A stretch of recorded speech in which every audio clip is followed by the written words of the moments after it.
Hello and welcome back to Pete's Plastic Playground for the last time in 2024. I think we can all say it's been a funny old year, but we've all scraped through it, and here we are at the end. So Happy New Year from Joe and I in Pete's Plastic Playground. So we're just checking in. I think I did the end of year review with the kits that I built this year. So maybe this time of year, it's a year to look ahead, because I've seen Airfix post on their Facebook page today that the new product range is going to be announced on January the 14th. And then soon after that, the catalogue will be out. And that's always a really big moment for me, actually, getting the new Airfix catalogue. Traditionally a day when I managed to pick one up in WH Smith somewhere and then have an early night and a read and scan through it. But what's on the wish list for 2024 from Airfix?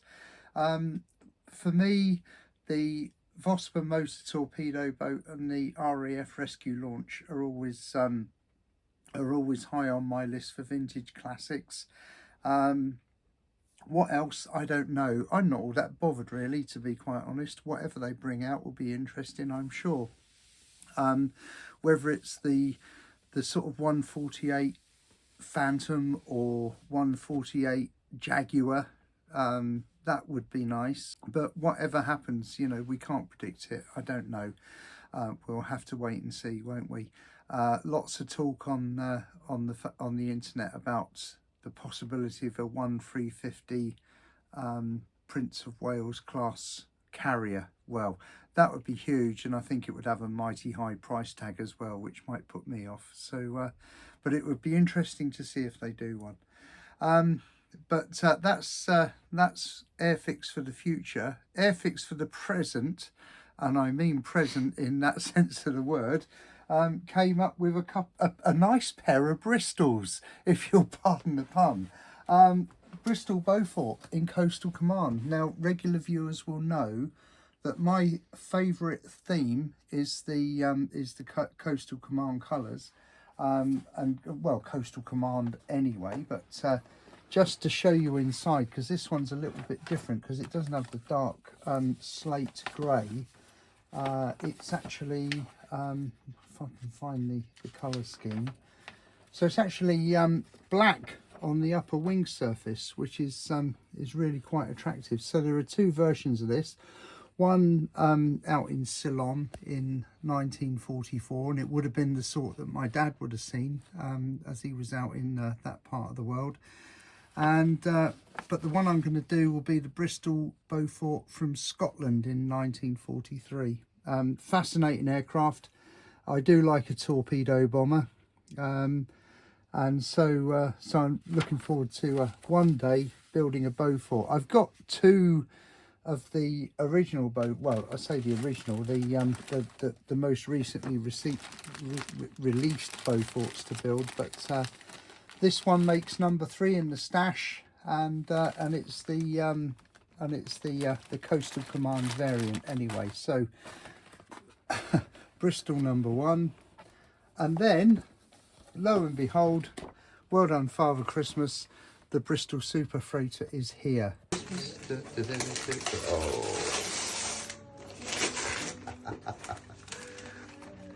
It's the Bristol Superfreighter Airfix Vintage Classics. Now, I think this is a sensational bit of artwork, actually. Old AA Land Rover. I think that's a Vauxhall. I'm not sure. I think that's a fire engine. Maybe some sort of airport utility vehicle. That looks like a Vauxhall Cresta Estate, and I think that's a Humber. I'm not sure. But anyway, enough about the cars. The aircraft is absolutely fascinating, and I thought what I do tonight, as it's Christmas, is open it up properly and we'll have a good look at it. Now, first thing I'm going to say is look at those juicy decals. I mean, a foot long stripe down the side of the aircraft around the window apertures.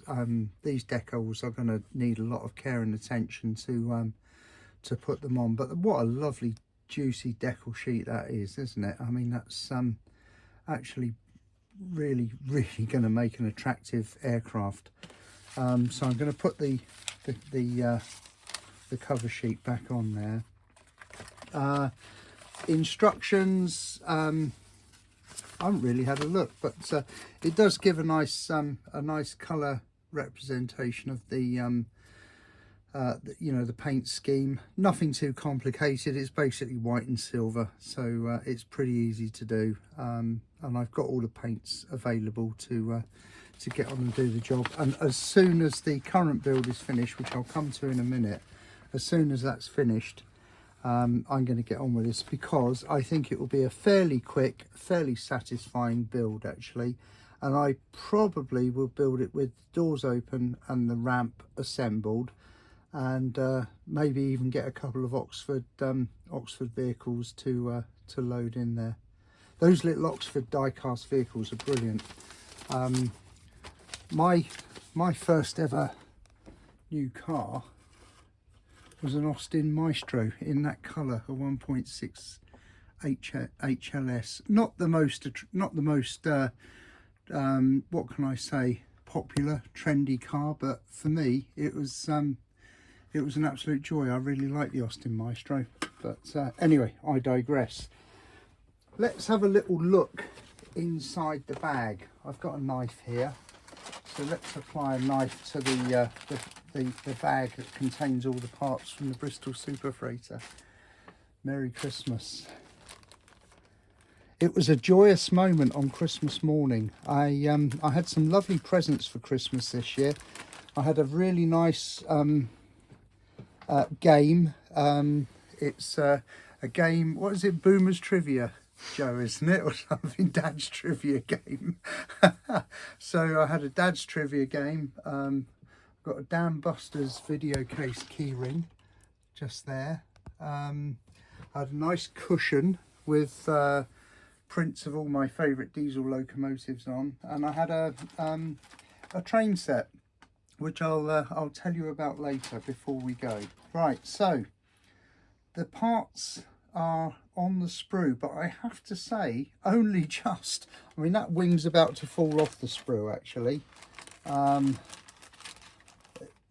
When I rattled it, it was that bit's quite secure. That's one of the horizontal stabilizers, but we've certainly got a loose wing in here. Look at that surface detail, those rivets, and that shall remain as it is, kids. It doesn't have a date stamp on it, of course, but because it's in, yeah, well, there we are. The sprue's just fallen off that one. That sprue, it's like a twig, more of a twig than a sprue. It's huge. Another sprue here, a dark grey sprue here, which is all intact. That looks like the seat of the cockpit to me, and some jockey wheels for the loading ramp, a couple of engine nacelles there, and some aileron parts. Another sprue here, lots and lots of loose bits inside the bag which can stay in there, but there we are. Vertical stabilizer there, undercarriage sections, nose door sections, more engine nacelles, all in thick chunky black plastic. But the bit that I really wanted to look at is the fuselage. I mean, look at that. It's a cross between a 747 and a Wessex helicopter, isn't it? Absolutely fantastic. Can't wait to get it done now. I think it's going to be brilliant. There's a little bit of algebra going on up there that's going to need a bit of filing down and a bit of filler and a bit of TLC, but it is what it is. It is a vintage classic kit, so no complaints from me. Now, I've just noticed, actually, this is a worry. There's oh no, it's all right. I could only see one air screw in the bag, but there's one down there and there's another one there, and they are both intact, so the air screws are okay. So there it is. And oh, let's have a little look at the glass as well. So there's a sprue of windows for the passenger compartment and a cockpit window there as well. So we're all good. Airfix Vintage Classics, absolutely fantastic. Manage your expectations and enjoy yourself. Is the advice from me. It is what it is, and build it in the spirit in which it's been reoffered for sale, I think, and soak up all the nostalgia. The current build, by the way, some of you may have spotted in the background, is the B-17, the Airfix's latest iteration of the Boeing B-17G Flying Fortress. It's intricate. Intricate is the word I would use. There's a lot of fiddly bits to deal with. Tell you what we'll do, actually, should we go and look at the Hornby? So, come with me to the other end of Pete's Plastic Playground. More plastic down here. Ta-da! Christmas morning. My family brought me my first ever train set. Found it on a famous internet auction site, and it's the Triang Hornby Blue Pullman. And was I going to keep it in the box and preserve it forever? Nah. Get it on the layout. Look how smooth that is. It's nearly 60 years. Look how smooth that is. It's nearly 60 years old and it goes like a dream. That was the point. Sorry about that. There it goes. I'm so happy with that. It reminds me of makes me feel 6 years old again. I'm just going to slow it down and stop it in the station. That was the surprise on Christmas morning, was the Triang Hornby Blue Pullman train set. My first ever train set when I was a little boy. The box is of its age, but I've spent a bit of time restoring it. I've lined it with some new cardboard, so it's not so delicate anymore. But I'm going to get a nice box frame and frame that box and keep it forever. Right, back onto the B-17. So,